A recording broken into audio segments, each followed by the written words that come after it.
ஹாய்ங்க. இது 1 வீக்கு முன்னாடி எடுத்த ஒரு வீடியோங்க. காளஹஸ்திக்கு போயிட்டு வந்திருந்தோம். வீட்டில் வந்து கொஞ்சம் உடம்பு சரியில்லைன்னு சொல்லிட்டு அட்மிட் பண்ணிவிட்டு வீட்டுக்கு வந்தோடனே காளஹஸ்திக்கு போயிட்டு வந்துடும். ராகு கேது பரிகாரம் பண்ணுறதுக்காக நாங்கள் ரெகுலராக அங்கே போகிறது தான் போயிருந்தோம். பார்த்திங்கன்னா நடுவில் ஒரு 4 இயர்ஸ் கிட்ட போகலை. நாங்கள் ஆந்திரா பஸ் ஸ்டாண்ட்லேருந்து தான் கிளம்பியிருந்தோம். நைட்டு இறங்குறதுக்கே 12 to 1 மணிக்கிட்ட ஆகிடுச்சி. அங்கே சாப்பாடு கிடைக்குமான்னு நினச்சிருந்தோம். அப்புறம் ஒரே ஒரு ஹோட்டல் இருந்தது, அங்கே சாப்பிட்டுட்டு ரூம் எடுத்து ரூம் பக்கத்துலேயே பார்த்திங்கன்னா பாபா கோவில் இருந்தது.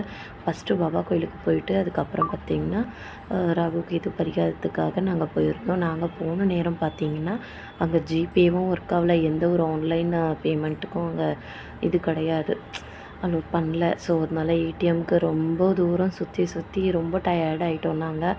அதுக்கப்புறம் பார்த்திங்கன்னா எப்படியோ ஒன்று கேஷ் ரெடி பண்ணி கொஞ்சம் சாமியை பார்த்துட்டு வந்திருந்தோம். இனி நீங்கள் யாராவது போகிறதா இருந்தால் ஆன்லைன்லேயும் பேமெண்ட் வச்சுக்கோங்க. கையிலையும் லிக்விட் கேஷ் இருந்தால் கொஞ்சம் நல்லாயிருக்கும். லிக்விட் கேஷ் இருந்தால் நல்லாயிருக்கும்.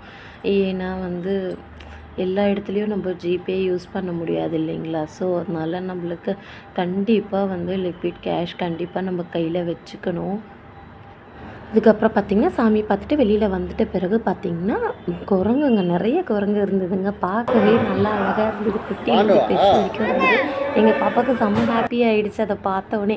நான் திருப்பதியில் பார்த்துருக்கேன், இங்கே இப்போ தான் பார்க்குறேன். இதுக்கு முன்னால் போகும்போது கூட நான் பார்க்கல. அதுக்கப்புறம் பார்த்திங்கன்னா தலைவலி வந்ததால் எனக்கு கொஞ்சம் காஃபி மட்டும் குடிச்சிட்டு பஸ் ஏறிட்டோம். அதுக்கப்புறம் பார்த்திங்கன்னா அங்கே வந்து நான் பெருமாள் படமும் வீட்டுக்குள்ளே வர மாதிரி கஜலக்ஷ்மி படம் ஒன்று வாங்கியிருந்தேன். லக்ஷ்மி படம் ஒன்று ரொம்ப அழகாக இருந்ததுங்க. பெருமாள் படம் வந்து நான் பெருமாள் சிலை வந்து திருப்பதியிலே பார்த்துருந்தேன் வாங்கலான்ட்டு. பட் அங்கே வாங்க விடலை, பெரிய சிலையாக இருக்குது, வீட்டில் வைக்கக்கூடாதுன்னு சொல்லிட்டாங்க. ஸோ அதனால் இங்கே வைக்கலாம், ஒன்றும் இல்லை அப்படின்னோடனே சரி வாங்கிட்டேன். இந்த லக்ஷ்மி படம் ரொம்ப அழகாக இருக்குங்க.